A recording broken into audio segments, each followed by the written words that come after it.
Okay, good evening, and thank you for joining us for episode 10 of our series of candidate conversations leading up to the 2020 general election on November 3rd.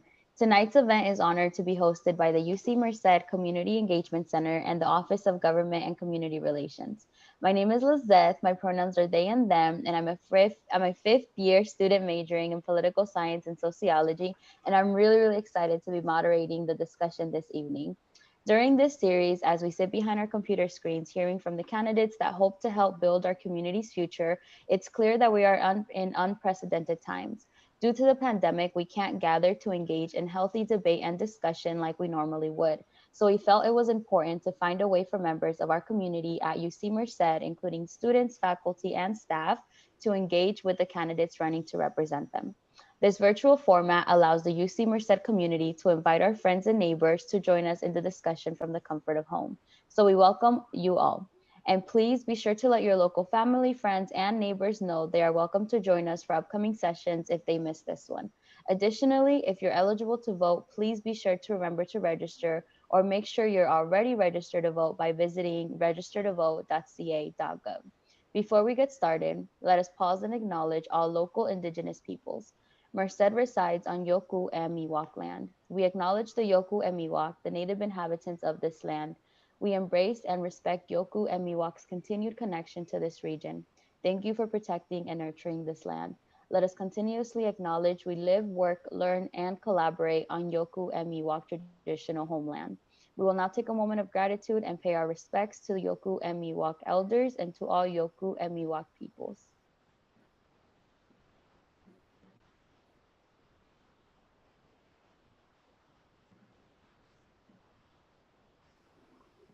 Thank you. Now let me go over a few housekeeping items. All participants are muted upon entry. We encourage you to use the speaker view instead of gallery view. We will start with some pre-selected questions for the candidate, and participants can type questions into the chat and we will get to as many as we can during our time. If you would like to ask questions live, please use the raise hand function or let us know in the chat and we will unmute you to do so. Again, we will get to as many questions as we can during our allotted time. Reminder that this is meant to be a conversation and opportunity to get to know the candidate, so please keep it respectful and on topic. Now, without any further ado, let's get started. Tonight, we have the opportunity to hear from Bertha Perez, candidate for Merced City Council District 3. District 3 encompasses Santa Fe Avenue, Kelly Avenue to the east, and south to Highway 99 and west to Cooper Avenue. Ms. Perez, thank you for joining us. Now we can go ahead and get started with some of the basic questions. First, can you tell us a little bit about yourself and why you decided to run for city council? So, hi everybody. Like she said, my name is Bertha Perez, and I've lived in Merced for 19 years. Let me tell you a little bit of how I got here. I was born and raised in the Imperial Valley. Um, my mom, Teresa Gonzalez, and my dad, Juventino Gonzalez, are are still, well, my dad is still there. My mom has passed away. She raised us. They both raised us in Westmoreland. And I met my husband in Westmoreland. He's the one who used to come to Merced a lot. His family used to travel the season to pick the crops. And so when our kids started getting older, we've seen there's not very much opportunity in Westmoreland. It's a town of 1,500 people. There's nothing really to do. Just to get to college, you have to drive over 40 miles one way. So that's hard. And the jobs were scarce. And us wanting to find better opportunities for my kids started thinking where we should move. We ended up in Merced because of my husband's ties to the community of being here and picking the crops coming since he was a youth. I ended up staying at home. My husband worked construction. I took care of my kids. They all grew up, graduated high school, and I got bored. And I started thinking, God, this is boring. I ain't got nothing to do. So I volunteered at a local retirement home, the Hampshire. It's on our street. And working there, I met somebody that worked at HR for UC Merced. They asked me if I wanted to work. And I said, well, I thought about it. And I said, well, this is pretty cool. It's like taking care of kids. It's what I used to do. That's awesome. People are gonna need me again, kids, and then it was so cool because I got to share everyday things that I did every day: clean restrooms, clean the hallways, just interact with them, smile, encourage them. So I ended up loving this job, but also in loving this job, I found a lot of exploitation going on.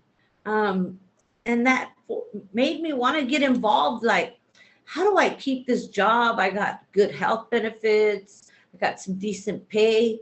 But most of all, I get to interact with these children to make a difference in helping them succeed.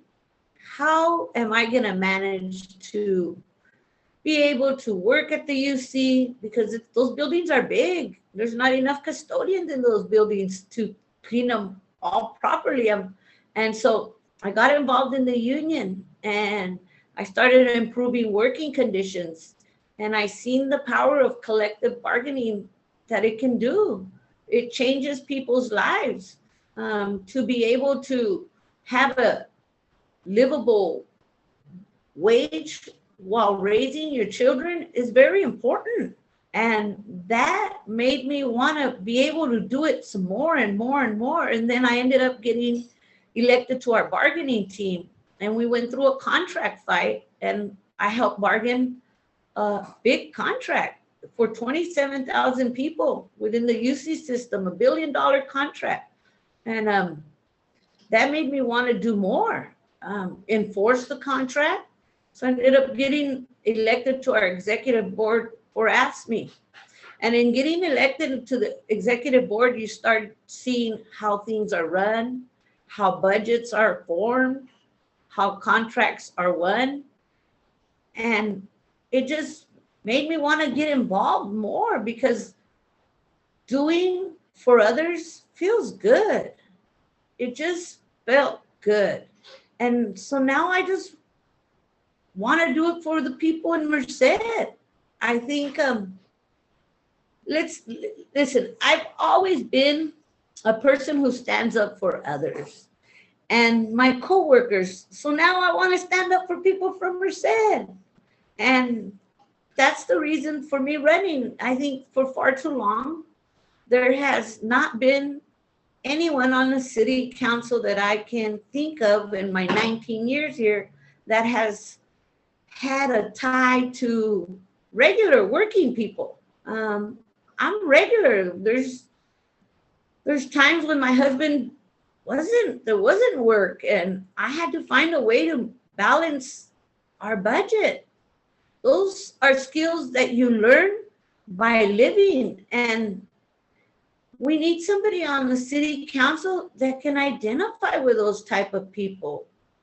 And I want to be that person to bring your voice to the table, because the working class matter. We have a lot of city council members that are, two of them are in the police officers. One of them is a DA's office. I don't know what the other two does. The other one's a retired cop. Where are the voices for the working class on that committee? Where are the voices for the underrepresented people on that city council? I think it's time that we have a connection to the people that are in charge of Merced. And I want to be that voice. That's a little bit about myself. Yeah, thank you so much for sharing with us your background and some of your experiences while in Merced and while being at the UC, definitely. And we can go ahead with our next question. What are the top 3 issues that you hope to address as a member of the City Council if elected? Youth programs is very important to me. I would love to be able to have all 2,700 jobs that are coming in because of the new retail center over on Campus Parkway. I would love for all those jobs to be union jobs, because those are very important, 2 very important issues to me. The third one would be if I could only do away with the word low income. Low income is a big impact on a lot of things that we have to deal with. When we don't have a livable wage, it creates needs because of the low income. If we had jobs that were paid a livable wage, we would have no need for the word low income. We would have children that have parent in the home, parents that work and have time to spend with their children. It just changes the values at home when a child sees a parent that can take care of them, spend time with them. It changes the morale of a child that spends time with their parent. And if we have these jobs that are livable wages, it also takes a burden off of society because a lot of needs that we're taxed for go away. I don't know when it became popular for the working class to support the working class. I think it's something that we need to address. Sure, owning a business and providing jobs is great. But if you don't provide a job that gives a livable wage, you're just burdening the next taxpayer. And that's a narrative that nobody seems to focus on. And until we get some livable wages in Merced, no matter how much you develop it, who's going to shop in these developed places? How are you going to take your children if you're working on a minimum wage job? These things have to be addressed at some point. I just want to be the one to let's start talking about them. We can't focus on the problem. We need to start focusing on solutions. I don't have all the answers, but I want to find all the answers. And together we can find all the answers that we need to bring some solutions. Yeah, thank you for that. I know I relate in terms of the budgeting when just making ends meet is all we can do, you know. And in an article you were featured in, you mentioned that creating a budget that's revolved around the people's budget is something that was also important. Can you talk a little bit more about what do you see encompass a people's budget, and how would you work to include District 3 residents in this goal? Well, a people's budget would include partnering up with developers in Merced to follow through with the development. A people's budget would include the underrepresented, especially. We have so much to address. And then in the end, it seems like I'm just talking about jobs, because if we don't have jobs that pay well, we're stuck at home. We have two parents that are in a home. They both have to work. What happens to the children? Where do they go? If we don't have a people's budget for youth programs, working people, we're not investing in our community. We're just developing buildings. We're not thinking the whole process through. We have to find a way to sustain the development. And the only way we're going to sustain it is by developing our citizens of Merced so they can partake in all this development in Merced. If I don't have a good job, I can't take my kids out. I have to stay home. I have to barely, where do the places that people that minimum wage can go? They can take their kid. I had to take my children to Jack in the Box, to the dollar menu. I had to go to McDonald's to the 99-cent menu. That is not kind of life for a child, to just have the minimum of just getting by. So to me, that's why it's so important that we create a people's budget, because we have to find a way to bridge the gaps. we can't fail our youth because they're our future. Yeah, definitely. I think that that goes into sustainability of what was provided to Merced residents, and further then looking further at to the next generations of Merced, developing them, and through them then developing our city, and continuing to grow with our city, but making sure the residents are involved in that growth. Definitely. And you mentioning that involvement with the community, in just also a previous article, with the Merced County Times, you talked about working class folks needing to take action and get involved, and you've been sharing it a little bit about that, um, and so that the needs of the residents are met. How do you plan to continue building this relationship between community, and council members if elected? Well, I will definitely be the voice for the working class on the city council if elected. Um, I don't have, how could I say this in the most polite way? I might have a way of not silencing myself until we hear the voices of the working class. I think for too many years, there has not been the voice of the working class heard on the community, on the city council. I think we've leaned more towards making it easy for the developers because we want to bring business in. Merced doesn't have nowhere to go, nothing to do. But how can you go anywhere? It all comes back to good paying jobs. How can I take my child? I have 3 kids. How could I take them to the movies when getting in the movies is about a $20 ticket? That's $60 right off the bat. How is a person that's not earning enough money going to take their children to the movies? The parks, we have to keep them up because if you can't afford to go to the movies, you're going to take your kids to the park. But how are you going to take them to a park that's not being kept up? To keep city workers employed is very important because it plays a role.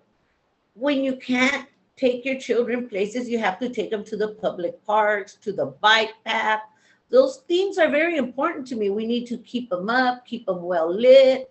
Even just going for a walk in Merced, keeping the infrastructure, the sidewalks in walking order.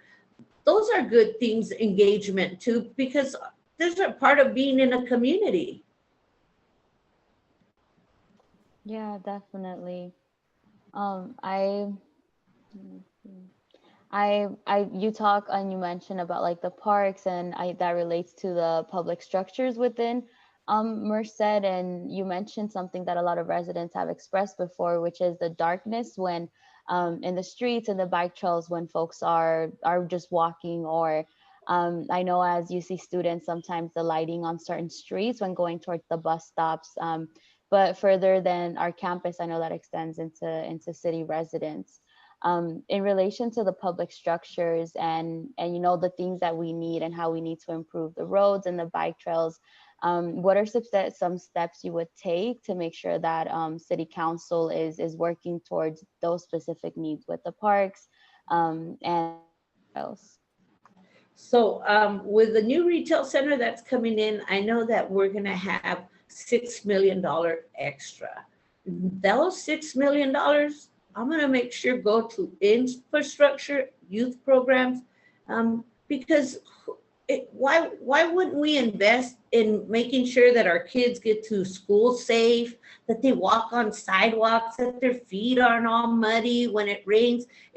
I just would think of what I would want for my children, for them to be safe, well-lit streets, well-lit bike paths, because in the end, this connects us all together. This is what makes us a community. And if we don't feel safe to walk on these trails, we need to work on them.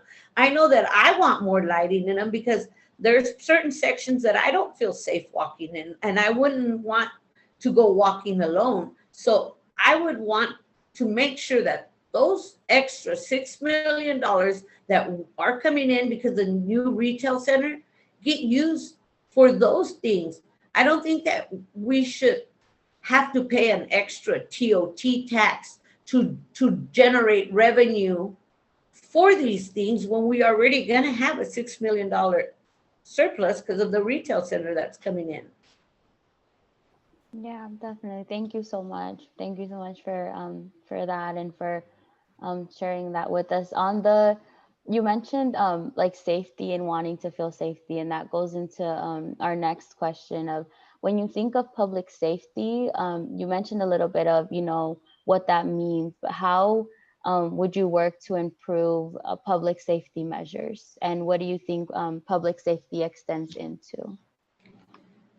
Um, that's a hard question. I don't have all the answers, but I believe that one thing that we can do to ensure public safety is to make sure. I know it's a touchy subject too, about police brutality, because everybody wants to feel safe. We don't want criminals to get us, and we don't want police officers to hurt us either. So I think one thing that we can do to feel safer, because um, having police is necessary and we do need them. But if you have a bad conduct and are fired from another police station, I don't think you should work in Merced as a police officer. We're a town where everything seems to be functioning at a pace where I feel safe mostly all the time in Merced. There's no real fear, not unless I'm going somewhere maybe at 2 in the morning or in a dark place, only because I'm scary. It's probably not even unsafe. So I just would want to make sure that if you're a police officer and if you've been fired from misconduct somewhere else, that you don't come work at the Merced Police Station. That might help in public safety. Um, I don't, like I said, I don't have all the answers, but I do want solutions for them, and that would be something that I should probably look more into, so I can have a better idea of what we should do. Yeah, no, definitely. I agree. I think that with topics like this, it takes a larger conversation. It takes a community to kind of come to I wouldn't say necessarily a solution, but steps forward and steps to continue that. You mentioned that as a community, I've heard the conversation in the past before too, of how as in Merced, the need for police officers, and then maybe just the way that the requirements of their employment or actions that are taken. Do you think that as a community in Merced that we can improve community and police relationships, and maybe what are some ways that you think we can move towards improving that relationship? I everything can always be improved with community engagement. We need to educate the community on the things police go through, but then we also need to educate our police officers on stuff that our community goes through.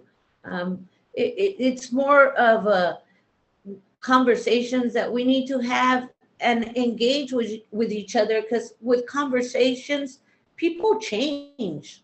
Conversations is a proven effect of how to reach other people and create change. The more conversations we have, the more we can connect with each other and have empathy for each other. I am definitely don't want no police officers that have had any um, misconduct working in Merced. I just don't. I don't want to have to hear that a Merced resident had a bad experience with a police officer. I've never had a bad experience with a police officer in Merced. Um, I'm sure that there's people that have had different experiences, but to be able to comment on the experiences with a police officer, I have not had none with in Merced ever. I I feel happy when they're available if I need to call them, because there's times that I need to call 911. I live downtown Merced, and it can get pretty active around where I live. So I've had to call the police, and I have not had a bad experience with them yet, and I hope never to. Yeah, thank you. Thank you for that. And moving on to our next question. A walk down Merced Main Street in the year of 2020 will show you a revitalization boom. Historic theaters have gotten new up facelifts, new bars, restaurants, and businesses have opened up. Pre-COVID, Merced experienced the highest personal income growth of any metro area in the country for the past 5 years. The Central Valley city was beginning to look like a place of prosperity. However, still at least one in every three babies and toddlers in our city live in poverty pre-COVID, and that number has likely only exacerbated. Merced surely is city on the rise, but some citizens are getting left on the ground. What are some steps you would like to take to get us back on track and make sure prosperity is shared evenly among Mercedians? Okay, I don't want to badmouth the UC, but UC has created a housing crisis in Merced. They may have created growth, but they have created a disparity amongst housing because they have not built enough student housing. This has created a burden for the renters. I know, I'm a renter. I just happen to have a great landlord that has never raised my rent. He takes care of me by not raising my rent, and I take care of his house like if it was mine.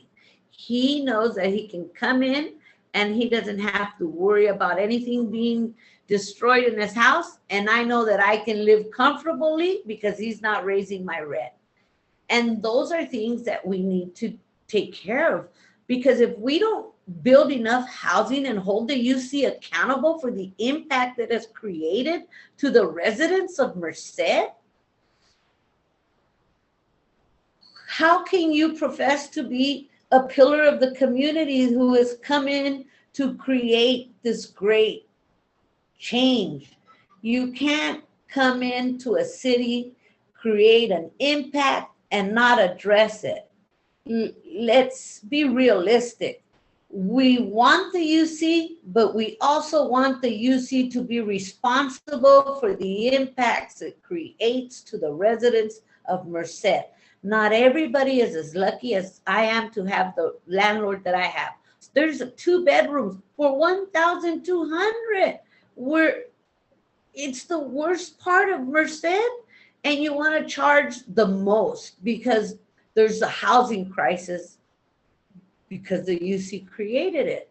How I want to make sure that the UC builds enough housing for their students, hires enough workers to take care of these students. That is going to be a big impact. These are jobs that are union jobs. This will relieve the crisis on the rent being so high. There's this change that was created by the UC, the positive change, also has a negative impact.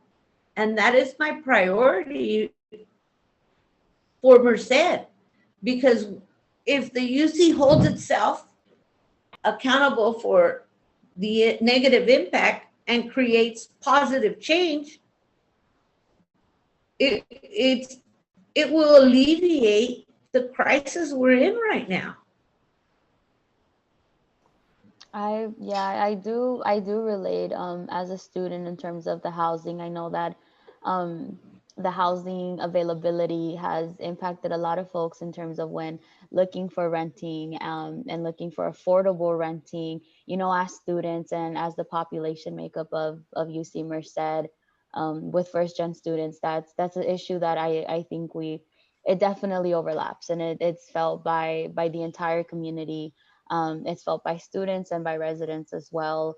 I think you touched on something which brought to mind like rent control and affordable housing. Right. And you went into it, UC Merced, the student population is just under 10,000, and that's students that are now on campus, off campus, outside of Merced and within Merced. And you're right, like it's caused a surge in the number of residents within the county, which actually goes right into our next question. The California Department of Finance reported that the county is the fastest growing in the state, showing that more than 4,000 people moved into Merced County. And this, as you just mentioned, this could be due to the UC, due to the staff, and the entire community that has been moving to Merced because of that growth. And it has also led to Merced's low vacancy rate of 1%. And in some cases, creating additional housing like the Tioga. Older housing units are being renovated to attract individuals with higher incomes, which further goes into that disparity that you were talking about. You affirm the need for affordable housing and a city council that pushes for requiring public goods from the developers. And this was from a previous interview I believe you did with the Merced County Times. How would you work together with fellow council members to ensure that this goal is met? Um, publicly, publicly holding them accountable, not talking about it behind closed doors, voicing my voice is how you hold other people accountable. Some people need to be publicly shamed to fall into place. It's a sad, sad situation to say, but when you're doing things for the better of others, how you may look doing it shouldn't matter.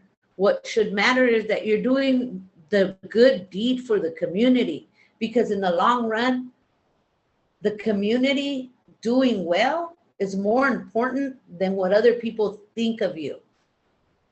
At least to me, it is. So I would, a lot of people are afraid, oh, don't say it. You're on the city council. You got to work with them. But it's not my job to work with them. It's my job to work for the members of Merced, the people that I represent, to make sure that they're getting a fair shake, that they're not being overtaxed, that they are safe, that they can go to work and their kids are going to go to school and they're going to come home from work and their kids are going to be safe, and that we're going to balance a budget, and that we're not going to cut jobs, that we're going to do our best to keep Merced the way it is. People love Merced because it is a beautiful community. There's just some negative impacts that have been created by the UC coming here. And it's not something that can't be fixed. It's just something that needs to be voiced. And if I voice it, it's gonna go into people's ears. And that's just the same way that we're gonna hold the city council accountable. I'm gonna keep voicing it until we address it, until the communities is satisfied with the job that the city council is doing. Because in the end, it's not about the people that are sitting in the city council. It's about the people that are there to do a job for the people of Merced. It's not me, it's the people of Merced that I want to do good for.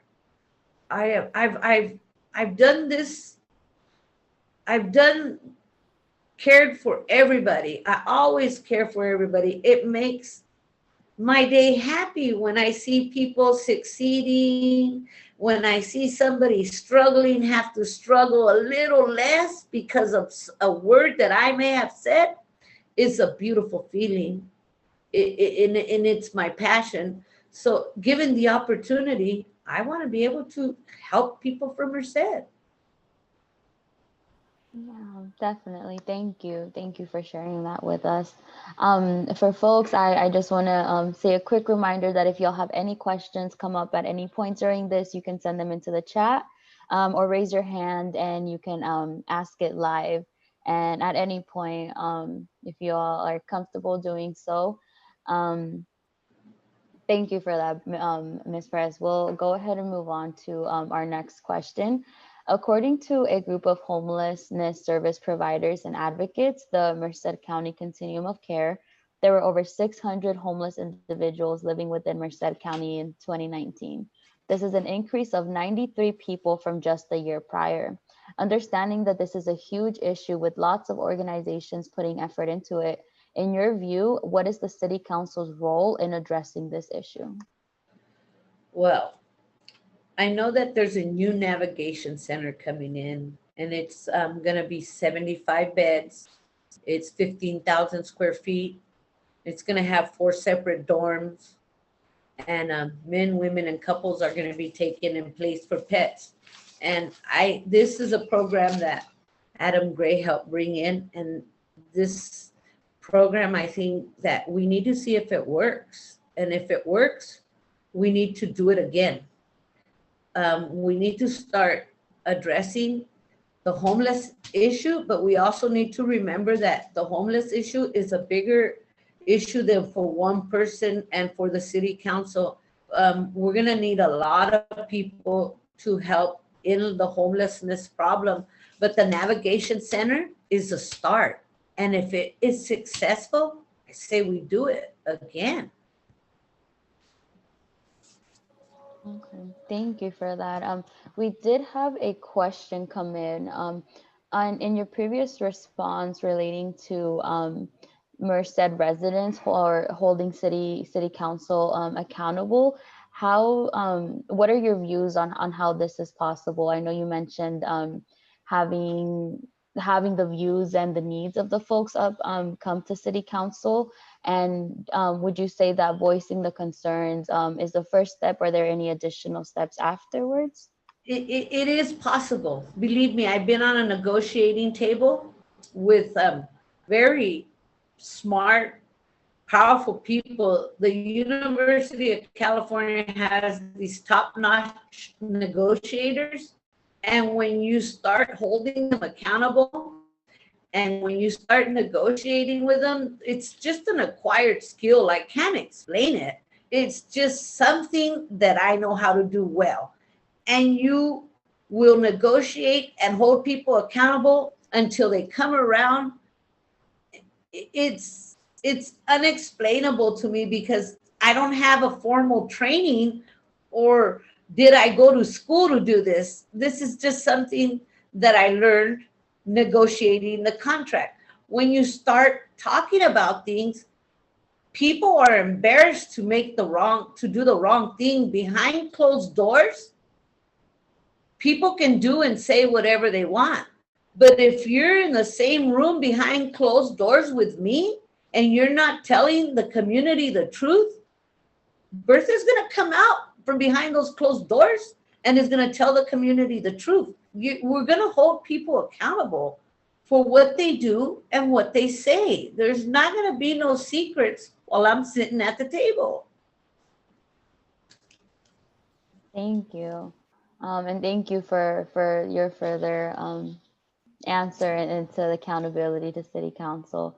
That touches on the kind of disconnect that some folks believe exists between residents, city councils, and further that county officials. I think we can look at like all aspects of our government and see that there's a lack of trust and maybe even the lack of coordination between these folks. And you've talked a little bit about like the concerns of that and what you would do in that areas. Do you think that there needs to be additional steps from the city council and county officials in their coordination? And what do you think maybe the residents' role is in that? It's really hard for a working person to get to even a city council meeting. It's really hard when it's during the day. It's really hard when it's at night. People are tired from working all day. When the meeting's during the day, people are working. There needs to be community outreach. There needs to be maybe a community committee that we have one person from every district that's on the council that can do a community outreach.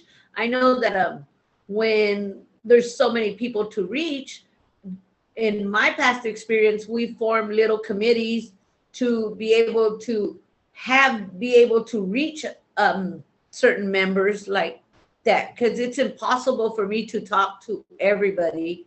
There are 4,000 members in the district, and then one day it's impossible for me to talk to 4,000 people. So social media helps. I'm sorry, excuse me, helps as outreach, but there does need to be more community engagement. We need to talk about what's going on in the city council. We need to try and bring citizens into the meeting. The Zoom is great because more people, I think, have been getting on and doing city council meetings because it's easier. You can do it right from your living room and get on. So I would really want extra community engagement. We need to find a way to send out some kind of educational form for the citizens to be able to understand what's going on our city council. Yeah, definitely. Thank you. Thank you so much for that. And at this point, I do want to go ahead and open it up to any questions that folks may have. If you all want to send them in the chat, or if you all have any questions and would like to raise your hand and ask them live, or yeah, anything further, comments, definitely want if folks want to be involved in this and ask anything. But yeah, in the meantime, before we end the conversation, we'd like to give the candidate a minute or so for any closing remarks. Ms. Perez, what would you like our audience members to really remember about you tonight? That my desire to represent them comes from a place of goodness, that their best interest is why I'm doing this, that it's very important for me to try and bring good paying jobs to Merced.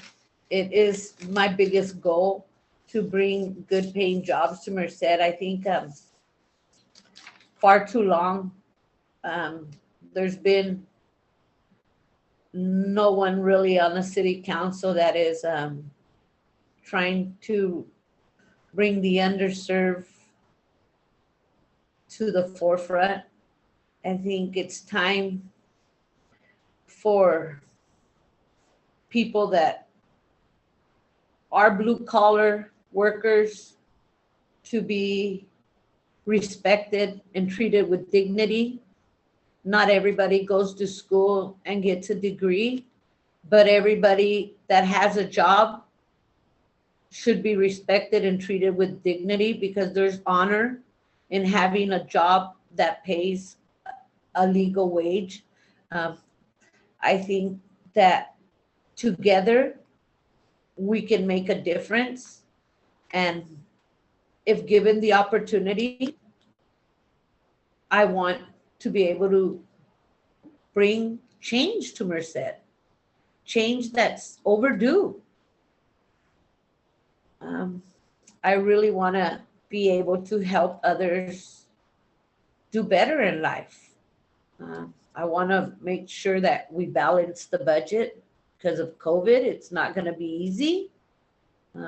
My goal would be to cut no jobs, balance the budget, just like on rainy days when I was raising my kids. It's possible. And vote for me. Yeah, vote for me so I can try and bring positive change to Merced. Yeah, thank you so much. Thank you for that. And lastly, where can our viewers find further information on you, your platform, and your candidacy? Oh no, I turned off my phone in the. It's okay. Let No me- worries. I turned off the cellular data. I didn't want my it to crash. Here we go. Okay, it's at Bertha for Merced www.nationbuilder.com. Yeah. Awesome. Thank you so much. And thank you. Thank you for your time. Thank you to everyone that joined us. You all heard it there where you all can go ahead and find some more information on Bertha Perez, candidate for Merced City Council District 3. Thank you, Mrs. Perez, for participating and for letting us all get to know you a little bit better. Thank you to all of our participants. And please, if you're eligible, make sure you're registered to vote by visiting registertovote.ca.gov. We would like to welcome you all to join us for upcoming candidate conversations.